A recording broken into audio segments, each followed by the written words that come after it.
Get ready. Loading Piranha. Piranha's installed. Good luck.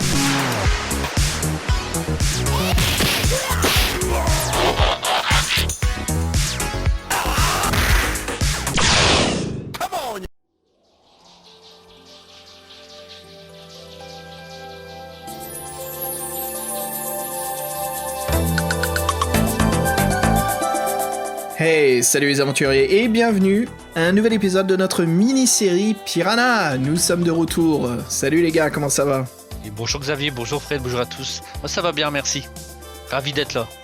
Bah ouais, ça va, donc pour cette mini-série, là, il y a un épisode qui sera sûrement un peu plus court, ce que vous allez voir, vous allez comprendre peut-être, et puis ouais, donc Piranha, le magazine qui nous dévore, et nous qui dévore notre attention, et on fait les aventures avec plaisir, et donc Menace sur la Galaxie, t'avais dit que c'était quoi Xavier, le vrai...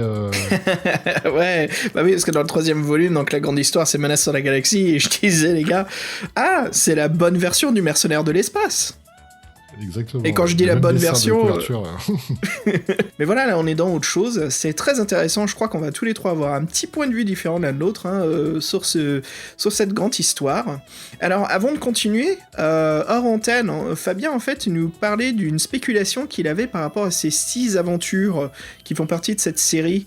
Et Fabien, tu me disais donc, dis-moi. Bah en fait, on parlait des fantasy guestbooks. En France, ils ne sont jamais sortis. Par contre, à l'étranger, oui. Alors moi, je suppose, c'est vraiment une supposition. Je pense que le premier, ça serait donc le premier qu'on a fait là, donc la pierre de sang. La pierre de sang. Le deuxième, ça serait les 12 secrets du sorcier.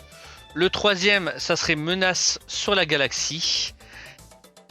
Voilà. Et après, donc il en aurait 2 autres, mais ça, on va en parler avec les auteurs en fait, parce qu'il y a en fait les 2 auteurs de Menace sur la Galaxie, c'est David Flicking et Perry Hinton. En fait, eux-mêmes, ils ont écrit 2 autres livres qui ne sont jamais sortis en France. Alors, il y en a un qui s'appelle Ten Doors of Doom et Helm Quest. Alors, je suppose que ces 2-là, ça serait le 4e et le 5e.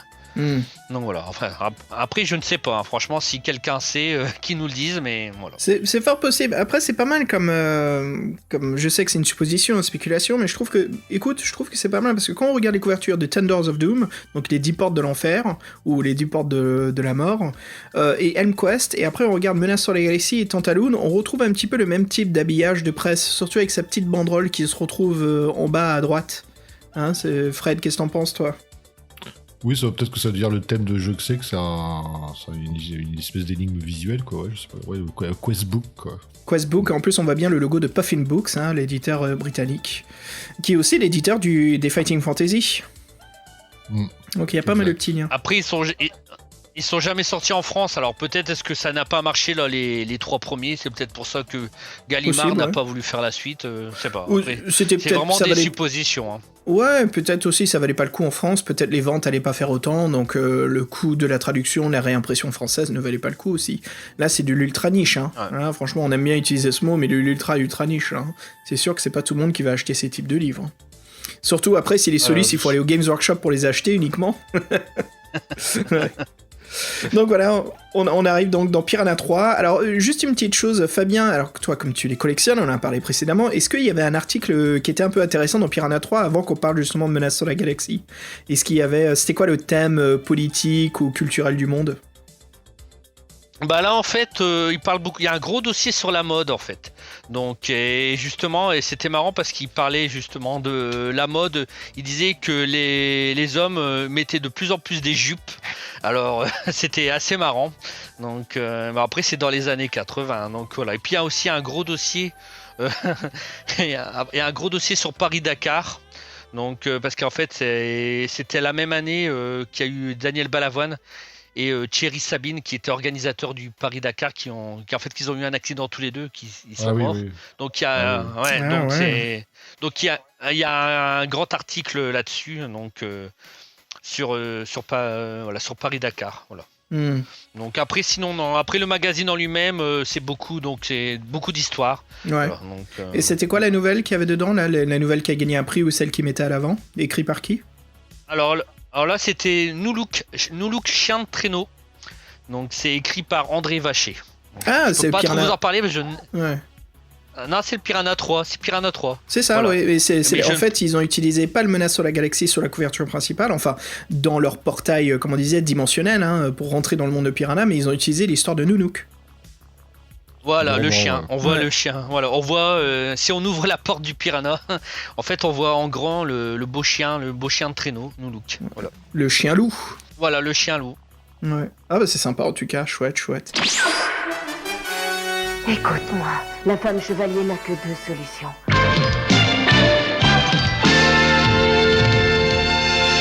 Bah messieurs, nous voici, hein, c'est reparti, on va rentrer donc dans la grande histoire, l'histoire principale de Piranha 3, Menace sur la Galaxie. Encore une fois, une œuvre où les illustrations sont les plus importantes, font partie du puzzle, et même aussi de l'immersion, parce que à chaque fois un Pierre de Sang, les 12 travaux de Tantaloon, et là maintenant Menace sur la Galaxie, à savoir, et comme on disait, hein, ces illustrations sont double page à chaque fois, très importantes, enfin... Les 12 travaux de Tantaloon, non, mais disons que le page de gauche, c'était le texte, histoire de se mettre dans l'atmosphère du livre, de l'univers, et puis après, voilà, la page de droite, c'était l'illustration puzzle. Donc voilà, là, on se retrouve encore sur un double page, on voit bien que c'est le style de David Flicking et Perry Hinton, et l'illustrateur est au rendez-vous, hein, quelqu'un de très important pour ces choses-là, et là, on a de belles et de magnifiques illustrations de Peter Andrew Jones, et Fred... je sais que tu vas nous parler de lui parce que c'est un petit peu tous les deux, je sais qu'on a un penchant pour ces types d'illustrations qui font très science-fiction années 70. Bah, c'est vrai que oui, bon, on va resituer. Donc, Peter Andrew Jones, c'est un illustrateur anglais, encore une fois, très réputé, spécialiste de Eric Fantasy et de la SF. Et effectivement, donc il a 35 ans que lui travaille sur la galaxie. Il a pas mal travaillé pour les couvertures de Défis Fantastiques, souvenez-vous, donc notamment une très connue qui est le Sorcier de la Montagne de Feu, et celle que nous, qu'on aime tous les deux, Xav, qui est le Talisman de la Mort. Le Talisman de la Mort. Le chevalier avec ses babouches, là. Le chevalier aux babouches. Ouais. Moi qui ai une couverture des Défis Fantastiques qui m'avait assez marqué. Et voilà, donc c'est sympa de le retrouver là-dessus. C'est vrai qu'il nous a fait un beau travail de SF. Les dessins, encore une fois, font vraiment partie de l'aventure. En plus, on vous expliquera tout à l'heure, mais en fait, dans les dessins, il y a aussi d'autres informations que le dessin pur. Et le dessin vous aide à résoudre des énigmes, mais là, j'avoue, c'est quand même une énigme assez mathématique. Mais lui, en fait, en tout cas, il a fait un super boulot. Et elles sont en double page, donc la plupart du temps, elles pètent avec beaucoup de couleurs, beaucoup d'action. Et en fait, c'est vraiment aussi très fouillis pour vous embrouiller et en fait, pour avoir les bonnes réponses. Donc, c'est Et aussi, surtout, je trouvais beaucoup de vraiment... détails, quoi. C'est impressionnant parce que c'est supposé être une vue subjective, hein, de notre cockpit, en fait, c'est comme ça qu'on en reparlera dans les règles, mais en fait, les illustrations, c'est un point de vue de nous qui est dans notre vaisseau étoilé, avec l'escadrille d'aventuriers qui vont sauver le monde. Et donc, quelque chose de très important pour ces histoires des piranhas, ce sont les traductions. Et ben, je sais que Fabien est au rendez-vous là-dessus, hein, toujours fan des traducteurs, et là, Fabien, si tu nous parles de quelqu'un d'assez connu. Camille Fabien qui est un homme donc qui a beaucoup traduit pas mal de livres dont vous êtes le héros. Alors il a fait 3 sorcelleries sur les 4, il a fait des défis fantastiques, notamment le sorcier de la montagne de feu, il a fait aussi quelques loups solitaires, mais en fait Camille Fabien c'est un pseudonyme. Il s'appelle en réalité Jean-François Ménard. Donc, et Jean-François Ménard, on le retrouve parce que c'est lui qui a traduit La Pierre de Sang. Voilà. Dans la collection des Messagers du Temps, des rumeurs disaient que c'était Camille Fabien qui avait écrit les livres. Et justement, on retrouve Camille Fabien dans la traduction de cette série. Donc en fait, Jean-François Ménard et Camille Fabien ne font qu'une seule et unique personne. Alors là, c'est intéressant. Est-ce que c'était pour toucher un chèque en plus, pour bien se séparer? Bah oui. On se demande. Il a été payé en traducteur en plus. Il était payé en traducteur, Ouais. au lieu de faire un budget, tu vois, des deux, du genre, bah ouais, mais si tu l'écris, tu le traduis, on te paye un peu Mais- moins, tu vois. Mais comme il écrit en français, il n'a pas besoin de le traduire en français, tu vois. Putain, il est malin ce Camille Fabien, je l'aime bien, moi. Ça, c'est du bon, ça. Donc en fait, Jean-François, qui avait bien écrit la collection, il avait pris le pseudo de James Campbell. Alors moi, c'est une supposition, mais je me demandais si Gallimard ne pensait pas qu'un auteur français ferait peut-être moins de ventes si son vrai nom apparaissait sur la couverture et en plus un nom français. Ah, c'est Je sais pas si intéressant. ce que Donc vous en toi, pensez. tu le vois du Ouais. point de vue de l'éditeur, en fait, pendant que là, Fred, nous, on le Oui, voit du point de tout vue à de fait. l'écrivain, quoi. Alors est-ce que lui-même, il a pas envie de savoir peut-être est-ce que c'est une honte pour lui d'écrire des livres dont vous êtes le héros? Ça, je sais pas Oh. aussi. Hein, donc, Oh, je sais pas. Oh, je pense pas, quand même. Enfin, ouais, ça dépend de l'écrivain, hein. C'est sûr que si c'est quelqu'un qui écrit du Marquis de Sade et compagnie, et puis qui nous écrit après le Talisman de la Mort avec le destrier au babouche, moi, je l'adore, cette illustration, Fred. Ouais, trop bien. Je sais pas, mais je t'admets, quoi, c'est marrant, quoi. Et il y a aussi, tu nous as trouvé un portrait, en fait, sur Jean-François Ménard.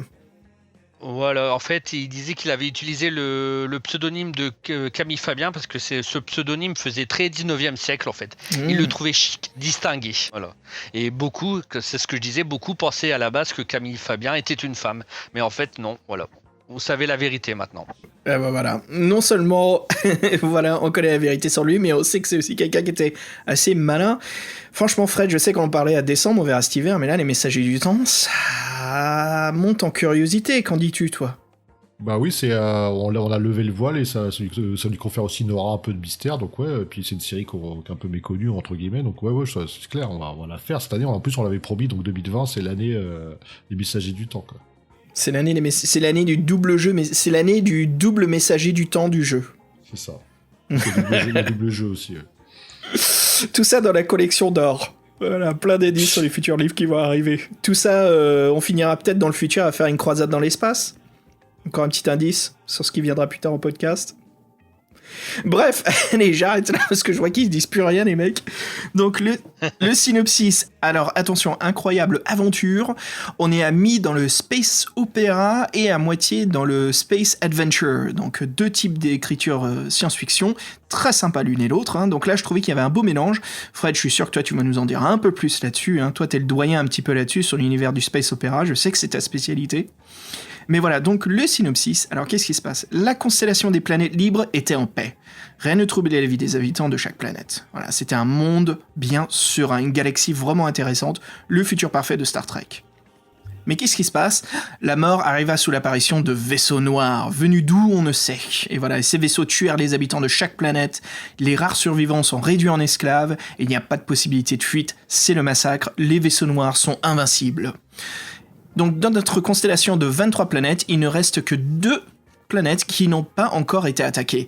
Calédoran, la planète mère, et Palonar, la planète royale. Attention, là on a des petites connotations, on a un petit peu, on rentre dans le monde de Dune, hein, ça me fait penser. Oui. Hein. Oui, ça me fait penser à Dune. Quand tu l'as cité, tout d'un coup, je fais ah mais ça ressemble un peu à Dune. Ouais, je disais, tu vois, je m'attendais à te faire sauter dessus.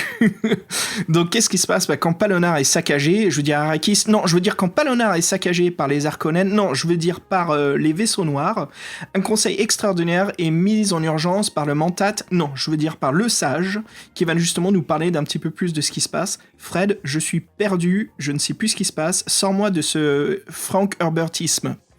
Oui, bah en fait, c'est un peu plus simple que ça. En fait, les ennemis sont invincibles parce qu'ils ont une énergie que personne maîtrise, qui est l'énergie noire. Et en fait, cette énergie-là, elle provient directement d'une étoile. Et en fait, personne maîtrise cette énergie. Et en fait, donc, ils ont conclu que ils coupaient les vaisseaux noirs de leur énergie, bah en fait, il n'y aurait plus de menace. Donc, le but, c'est de retrouver cette étoile qui se trouve de l'autre côté de la galaxie. Forcément, ce serait trop compliqué. Donc là, c'est un peu la mission de la dernière chance, qu'en fait, ils ont vraiment envahi tout le système et là, tout le monde s'est fait détruire. Donc, ce qu'il faut, c'est une espèce de commando. Et donc là, il y a les 8 meilleurs pilotes de la galaxie, 8 meilleurs pilotes de l'Empire qui se réunissent.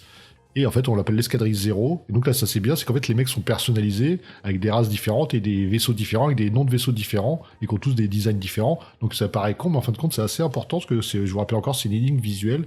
Donc il y a beaucoup de choses à prendre en compte déjà dans ces dessins-là. Déjà connaître vos partenaires. Et donc en fait on est présenté comme des marginaux qui vont sauver la galaxie et risquer leur vie. Donc c'est assez simple. Et donc ouais, déjà en fait il y a tout un briefing. Et là les règles vont commencer à vous donner mal au crâne. Ça me fait penser, tu sais... Oh pardon, excuse-moi, vas-y. Non, vas-y. Ça me fait penser aux 12 salopards. Ouais, mais c'est moi j'ai trouvé ça sympa, donc sachant qu'il y a un androïde, ouais. Il y a des humains, il y a pas mal de femmes en plus pilotes, donc pour une fois ça change. Puis on a un petit historique sur eux à chaque fois, donc c'était vraiment sympa. Et oui, en plus leurs vaisseaux sont vraiment tous c'est symptomatiques et différents. Et ouais, ça j'ai trouvé ça cool. Et ça fait un peu on est tous en mission, sachant qu'en fait après vous avez une espèce de c'est un peu un suivi comme dans Star Fox, vous avez le nombre de mecs dans votre escadrille, et si vous en perdez un, vous en perdez un sur votre curseur, quoi. Donc et donc là, donc en fait, le truc, c'est qu'il y a 13 illustrations qui racontent un peu d'autres périples. Et donc, avec des infos visuelles, vous voyez souvent vos pilotes à côté de vous, sachant que vous, on est en vue subjective, et donc on voit ce qui se passe autour de nous. Et souvent, donc, c'est le bordel, parce qu'il y a une attaque des vaisseaux noirs. Et donc, faut analyser ces illustrations, selon différents points de vue. En fait, il y a tout un cheminement à suivre, quoi. Et donc, le but, c'est de retrouver l'étoile maudite, quoi.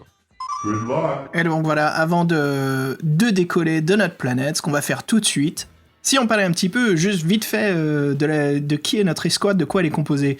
Parce que les illustrations sont très petites, en fait, c'est des silhouettes dans des petits carreaux. Après, on retrouve dans les belles illustrations double page les vaisseaux, mais je crois qu'on retrouve que Iak, donc et le cyborg qui est avec nous. Mais à part ça, les autres, on les voit pas quoi dans les illustrations. Donc je pensais que c'était un petit peu intéressant d'en parler vite fait là, Fred. Oui, donc on a 2 femmes, on disait. Il y a le lieutenant Marjo, qui vient de la planète Calderan. La lieutenant Marjo, elle fait très Harkonnen. Hein. Elle me fait penser à Rachel de Blade Runner, tu sais, la coupe de cheveux, avec le manteau et le col. Et après, t'as le rock'n'roller, là, t'as le punk. Ouais, le punk, l'impulsif. Après, on a l'espèce de doyen de l'espace qui a tout vu, qui a tout connu, qui a 100 ans, qui a fait tous les métiers du monde, qui a une grande expérience. Après, on a une espèce de j'allais dire de Sulustin, non, un Sulustin à 3 yeux, quoi. Sulustin à 3 yeux, ouais. Après, on a une mousquetaire à Crélune. Hein, on dirait qu'elle a un chapeau avec une plume sur le côté, avec les cheveux longs. Mousquetaire, ouais. Après, on a notre constructeur de l'espace. Là, on dirait un chapeau de chantier qu'il a sur la tête, la Gaiox. Oui, c'est un spécialiste des courses d'endurance, il semblerait. Des Paris-Dakar, quoi. Des Paris... Oh là, attends, mauvaise référence vu ce qui s'est passé dans l'article du Dakar de celui-là. Là. c'est le premier à mourir, non, je plaisante. Oh putain, c'était une star sur sa planète aussi. Ah, c'est pas drôle. Et puis Fred, je suis sûr que c'est ton préféré, là, le petit dernier. EAC, émulateur androcéphale, voilà, qui est en fait lui qui devrait pas être pilote, mais il y a un problème durant sa programmation, donc du coup maintenant il s'est piloté, il s'en prive pas, voilà. Fabien, t'as une préférence toi parmi tous ces pilotes? Moi j'aurais peut-être pris, tu sais, le non humain, là, le Stoffel. Stoffel, ouais. Ouais. Sympa. Écoute, bah ouais, parce que les autres ils m'inspirent pas. Hein, donc... Bah écoute, moi j'aime bien le lieutenant Marjo, je prends elle. De toute façon, on n'a pas le choix. Nous, on est déjà un personnage avec notre propre. Bah oui, je sais, on est un personnage. Mais Fred, on peut s'amuser un petit peu là. C'est comme si t'avais le choix. Aïe. Bah en parlant de tout ça, justement, tu veux être sérieux? Bah très bien, tiens, parle-nous des règles. Ok, vous êtes prêts? Donc en fait, on parlait des beaux dessins double page avec les vaisseaux et tout ça. Et en fait, il faut savoir que sur chaque illustration, il y a un truc qui revient tout le temps, c'est une espèce de moniteur de votre cockpit avec les informations. Et là, il y a pas mal d'informations, donc il faut un peu les faire dans l'ordre. Donc, sachant que tout à droite, vous avez votre écran de navigation interstellaire galactique, en fait, qui est un espèce de quadrillage avec des points qui représentent des étoiles, semble-t-il. Et en fait, ça fait référence à un autre plan que vous avez, un plan final, un graphique interstellaire que vous avez dans l'aventure. Et vous sur ce graphique-là, vous avez le vaisseau est représenté par un rond. Et en fait, vous devez après, sur le graphique interstellaire, trouver votre position. Sachant qu'en fait là vous avez toute petite partie du graphique et forcément il faut déjà retrouver les bons motifs, après regarder le point où il est par rapport à ces motifs, après faire l'abscisse et l'ordonnée qui vous donne le sub et le hyperespace, et donc ça c'est déjà des valeurs à mettre, en fait à chaque dessin il faut trouver 6 informations qui vont permettre de résoudre l'énigme finale sous forme de mots à chercher en fait, donc c'est très tordu tout ça. Donc là vous avez l'écran de navigation, après vous avez ce qu'on appelle le contrôle d'avarie. Donc là, vous avez une espèce d'étoile à 5 branches qui représente votre vaisseau, qui peut avoir des curseurs vert, orange ou rouge. Et en fonction des couleurs et des localisations, vous devez repérer un autre tableau, qui est toujours sur la même page, mais qui est un tableau différent, où là, vous avez une valeur différente pour chaque partie. Donc ça, c'est pas très compliqué, c'est juste des sommes mathématiques. Voilà. C'est nos boucliers, en fait, c'est les boucliers du vaisseau. Ouais, en fait, ce qui est un peu chiant, c'est qu'il faut toujours se référer à une page de référence, qui est un peu le truc de bord, quoi. Après, il y a un truc qui est sympa, c'est une espèce d'indicateur des membres de l'escadrille. Donc en fait, on part à 8. Donc au fur et à mesure de l'aventure, bah forcément, les étoiles elles vont disparaître peu à peu. Donc là, on va aussi retrouver des alliés. Ouais, on va trouver des alliés, ouais. Bon, ça n'a pas d'incidence, c'est juste pour le fun plutôt. Après, ce que vous avez, ce qui est assez marrant aussi, bon, c'est l'espèce de témoin de ravitaillement avec une espèce d'indicateur de vitesse. Donc là, en fait, c'est des règles un peu chiantes. On vous dit que quand le témoin est allumé, vous êtes à 50. Et quand il n'est pas allumé, il faut calculer vous avez la vitesse indiquée. Et là, il faut encore se référer à un tableau, tracer une ligne droite, voir combien d'unités astronomiques vous avez fait. En fait, vous faites une différence entre le témoin que vous aviez avant. Donc, je sais pas, vous aviez 50 au départ. Là, vous dit que vous avez déplacé de 92, vous faites la ligne droite en 92, ça veut dire que vous avez utilisé 40 unités astronomiques, donc vous faites 50 moins 40, le chiffre c'est 10, voilà. Et ça rechange tout le temps au niveau de l'aventure, donc il faut regarder si le témoin allumé, après il faut regarder la vitesse, ainsi de suite. Bon, c'est un peu fastidieux, mais c'est pas très compliqué. Et après, il y a la plus grande partie qui est un peu plus chiante. C'est en fait, vous avez une énigme aussi dans quelque chose à faire. Oh oui, j'ai oublié quelque chose qui est peut-être le plus chiant, c'est la force d'attaque. Tu vois ce que c'est, Xavier ? Ouais, c'est... Comment ça, tu veux dire ? Non, c'est pas... C'est Tu veux le truc, on en reviendra un petit peu plus tard, mais là, ce jeu-là, il était assez balèze. Hein. Ouais, donc en fait, les dessins servent bien à quelque chose, que dans le dessin, donc vous avez votre vaisseau en vue subjective, vous avez souvent vos acolytes qui volent autour, et vous avez les ennemis. Donc en fait, vous avez tout un tableau avec, on a dit que les dessins des vaisseaux des acolytes étaient représentés, mais vous avez aussi de l'autre côté les dessins de vos ennemis, les vaisseaux noirs qui sont représentés. En fait, chacun des vaisseaux, il y en a 5, je crois, différents, 5 ou 6, et chacun a une valeur d'attaque. Et donc dans chaque dessin que vous avez devant vos yeux, en fait, vous devez repérer tous les vaisseaux ennemis, et dire là il y a 5 vaisseaux poignards, là, qui est les 5 poignards, il y a 5 bombardiers, il y a 3 machins, et en fait il faut faire la somme de ce que vous avez vu, la valeur de points qui valent, et faire le résultat final. Donc encore une fois, sachant en fait que si le vaisseau est détruit, il compte que pour 1 point. En moyenne, ça peut coûter 6 points, 2 points, 4 points, et il y en a, en fait quand ils sont détruits, ils coûtent que pour 1 point. Donc ça c'est plein de dépendant petites du vaisseau, subtilités. ça fait très borne d'arcade là. Hein. Et en fait, donc les dessins sont très fouillis et tout est fait pour que vous sachiez pas vraiment ce qui se passe. Bon, je trouve que c'était la partie la plus chiante. Et après il y a l'espèce d'énigme à résoudre qui est dans la capsule principale. Et en fait, par rapport à des informations du texte ou du dessin, on vous dit de répondre à une question, en fait, avec un chiffre aussi. Donc tout ça cumulé fait qu'en fait, vous avez 6 informations chiffrées à trouver. Donc il y en a 4, on va dire, qui sont assez faciles. Et puis, on va dire, et les 2 autres qui sont assez difficiles, quoi. En fait, à l'époque, hein, j'imagine, c'était quoi, 86, hein, c'est ça ce qui est bien, c'est si vous avez le piranha, allez à la bibliothèque, j'imagine, faire des photocopies. Comme ça, on n'est pas obligé de passer les pages constamment, quoi. Parce que là, c'est plus pratique. Surtout le plan de navigation. Et je dirais même les règles, hein, parce que c'est un petit peu compliqué entre tous les points qu'il faut garder en tête. Et surtout, relire les règles plusieurs fois pour comprendre le système de carburant. Et aussi le fameux système de bouclier, quoi, parce qu'à chaque fois il faut se référencer pour savoir exactement quel est le numéro qui indique le nombre de dégâts qu'on prend et que les boucliers résistent. Mais en fait, donc là, on a fait que la moitié du chemin, parce qu'en fait, quand vous avez tous ces chiffres, donc par exemple, vous avez le carburant vous a donné 40, la force d'attaque vous a donné 20, et l'énigme vous a donné 2. Donc après, vous devez chercher dans le carnet de bord, dans le tableau de bord en fait, qui vous décrit l'action. Vous devez prendre, par exemple, vous devez chercher le premier mot, le 20e mot, le 40e mot. Donc vous avez 6 mots comme ça. Et après, vous devez les mettre dans l'ordre dans lequel ils apparaissent.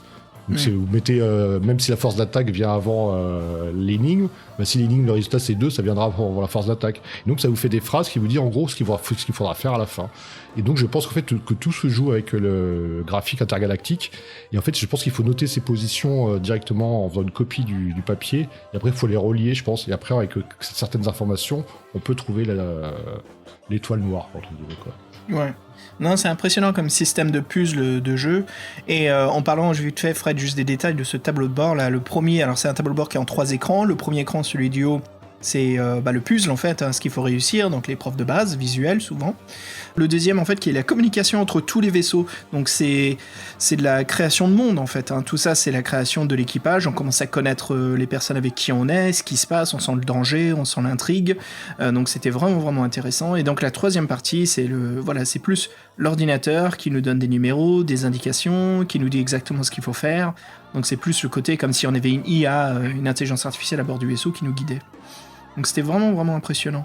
Et les gars, j'aimerais qu'on parle un petit peu de ces illustrations et ce qu'elles évoquent, parce qu'elles sont très belles. Il y a vraiment un très beau boulot de SF là-dessus. Est-ce que vous pouvez me dire celles qui vous ont le plus accroché ou les situations que vous avez trouvées les plus intéressantes ? Moi, personnellement, j'aime beaucoup les illustrations, celles... on dirait un alien, tu sais, avec les 2 grands yeux. Là, donc, une grande tête d'extraterrestre.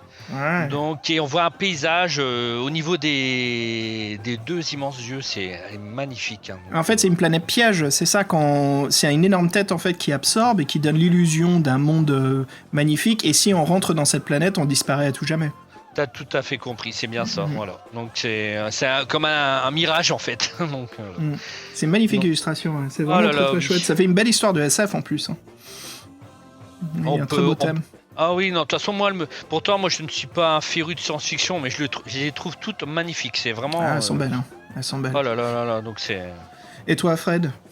Bah, moi, c'est celle d'après, là, c'est la couverture toute rouge, là, rouge sang, avec une espèce de créature brumeuse qui étend ses tentacules stellaires et qui chope tout ce qui passe, quoi. Surtout nos vaisseaux, faut bien dire. Non, celle-ci, ouais, je la trouve très ambiance. Et si aussi j'aime bien, c'est la scène finale, avec des couleurs très noires et vert. Et une qui est assez symptomatique, en fait, parce que pour une fois, on n'est pas dans nos vaisseaux, on est dans on voit une silhouette humaine qui se fait attraper encore par des tentacules, mais sur une planète. Et là, il y a un mec qui est sorti du vaisseau, donc je trouvais ça marrant. Bah, c'est le NEC, là. C'est ça son nom, non? Ouais, c'est l'Android, ouais. L'Android, ouais. Bah tiens, tu vois, c'est ma préférée, celle-ci, avec EC, je veux dire, EAC. Et là, tu vois, excuse-moi, on est vers la fin, mais là, il n'y a plus que 2 étoiles, c'est-à-dire qu'on n'est plus 2 mecs dans l'aventure, quoi. Ouais, comme quoi c'est la merde, quoi. Mais l'atterrissage, le crashage, là, avec EC qui se fait attraper, et puis il y a un autre pilote derrière qui sort un énorme fusil, le truc, on dirait le fusil du Mandalorien, quoi. Et et le pauvre EC qui est en train de s'attraper par une tentacule qui sort du marécage. En plus, il y a un pseudo-serpent qui est en train de l'emmerder en haut, puis... Il y a un très beau détail sur son armure, là. Il a une sorte de pistolet plasma qui est accroché à la batterie de son armure, il a un superbe casque allongé, on dirait une tête de xénomorphe un petit peu, mais version mécanique avec une antenne. Celle-ci, c'était mon illustration préférée aussi, j'ai vraiment aimé cette atmosphère de c'est la merde. Alors, est-ce que tu te souviens, Fred, il y a un film qu'on a vu il y a très longtemps ensemble qui s'appelle Enemy Mine. Oui, exact, ouais. Ouais, ça me fait penser à cette sympa. situation.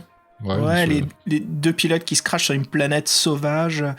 Fabien, est-ce que tu connais ce film en français? C'est quoi le titre, Fred? Tu connais? Je crois qu'ils l'ont gardé comme ça. Hein. Ils l'ont gardé comme ça, ouais. C'était de... Comment il s'appelle? Le film était créé par le mec qui a fait Das Boot. Ah, pourquoi j'arrive pas à me souvenir du nom du réalisateur? Bon, ça ne reviendra pas non plus. Ouais, non, ça te dit rien, Fabien? Non, moi je connais pas du tout. Hein. En tout cas, je voulais juste revenir aussi sur l'illustration parce qu'en fait, sur le vaisseau, tu vois, un espèce de moustique, tu vois, qui a piqué la coque du vaisseau. On dirait qu'il aspire ou. Ah ouais. Je On sais dirait pas qu'il si. pique le fuel. Oui, voilà, comme s'il prend l'essence et tout, donc il fait vraiment tout pour que C'est horrible, hein. qu'on peut pas s'échapper en fait. Hein. Non, c'est vraiment. Elle est vraiment puissante hein, cette illustration là. Il y en a une autre qui est chouette aussi, c'est une deuxième illustration d'atterrissage, Fred, c'est sur la planète de Blanche. On ne sait pas si c'est une planète de glace, hein, ça veut pas dire juste à cause de la couleur, mais on a atterri et on est sur une piste hein, qui nous amène vers un centre d'accueil, mais en fait c'est plein de bêtes d'esclaves du monde qui viennent nous accueillir pour être nos doublons de surveillance.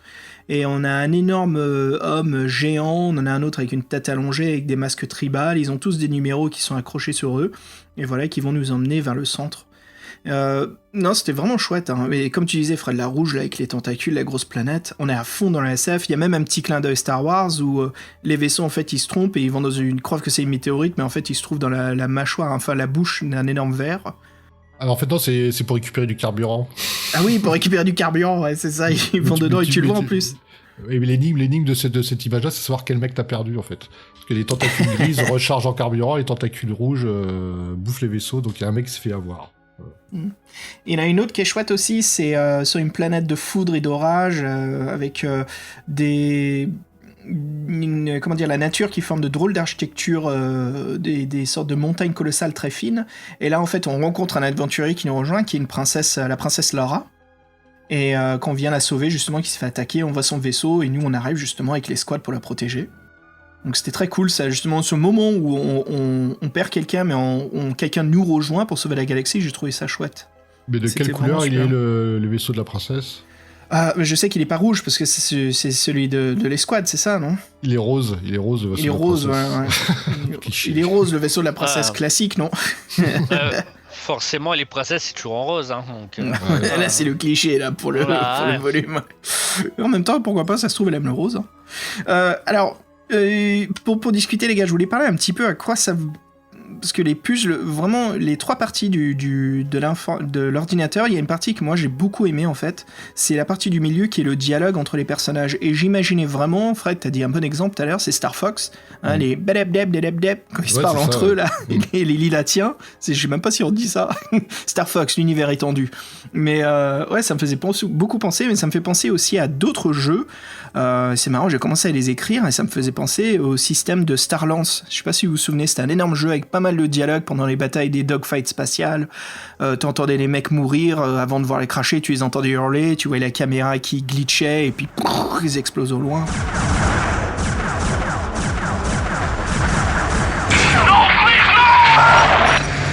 Nice flying, hotshot!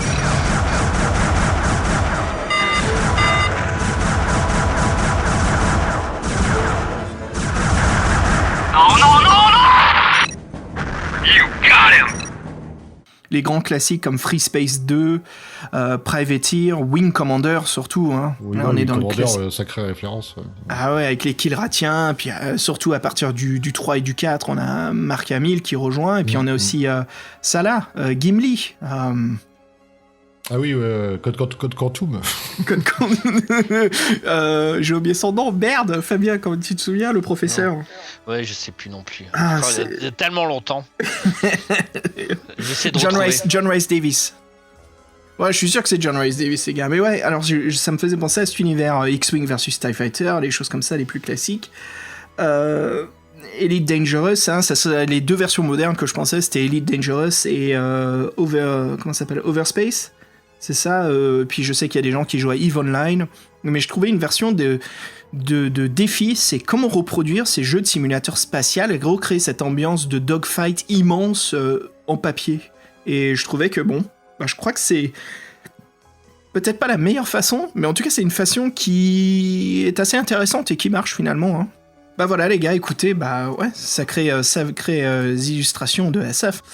Il faut dire vraiment de toute beauté, hein, elles ont plein de détails, elles sont vraiment belles. Le souci, voilà, c'est que comme il y a une pliure dans le magazine et toutes les infos sont centrées, c'est pas facile quoi si vous avez une vieille version du magazine, hein, parce que les infos sont très très importantes, surtout... je me demande ce que ça doit donner si on peut trouver une bonne version, une version moderne, tu sais, d'avoir un petit peu tous ces détails, toutes ces informations qui servent vraiment pour réussir les secrets, quoi. C'était vraiment chouette. Je trouve que parmi les trois aventures qu'on a fait, les gars, j'ai trouvé que celle-ci c'était la plus complexe, la plus difficile. Ou peut-être, non, j'exagère, peut-être pas la plus compliquée, mais les plus étaient les moins intéressants à résoudre. C'est particulier là, c'est vrai que c'est un univers particulier, alors c'est pas ça.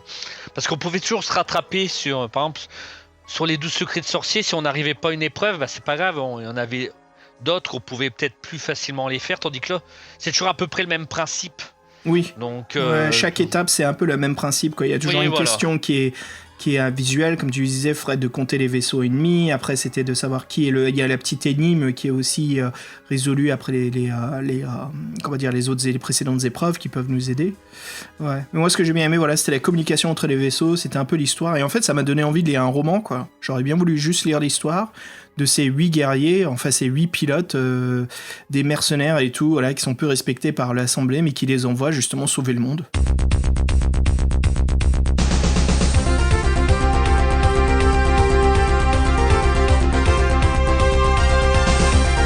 C'est vrai qu'après le truc, l'histoire est très méthodique, mais après c'est vrai qu'en fin de compte les illustrations sont superbes et ça raconte vraiment une histoire après avec les dialogues, avec les petits textes, avec ce que vous voyez à l'écran, et c'est vrai qu'en fait c'est une sacrée quête, et rien que pour lire le déroulement de l'histoire c'est sympa à faire. Ouais, vraiment chouette, ouais. Bah voilà les gars, voilà, ça conclut notre 3e épisode Piranha, hein, Menace sur la galaxie. Ce fut vraiment un plaisir, c'était vraiment chouette de replonger encore dans l'univers de Piranha. Et les gars, pour se quitter, Fred, t'as un morceau pour nous là, bien années 80. Ouais, donc Piranha les années 80 nostalgie, donc en plus là on parle de la version française, donc on va vous mettre un peu de musique française années 80, donc français, vous verrez, ça parle un minimum en français, donc bonne écoute, et puis je pense que c'est un morceau qui revit maintenant, donc qui est assez connu, on va dire. T'as pas envie de le dire le morceau, c'est ça? Non, j'aime bien laisser la surprise. Ok, ça marche. Voilà, Fred, Fabien, ce fut un vrai plaisir. Hein. Les auditeurs, merci de nous suivre dans cette mini-saga à travers les volumes de Piranha. Et puis, écoutez, je vous dis à tous, à très bientôt. À très bientôt. Tchou, à bientôt, ça fait plaisir, les gars. Salut tout le monde, bon voyage.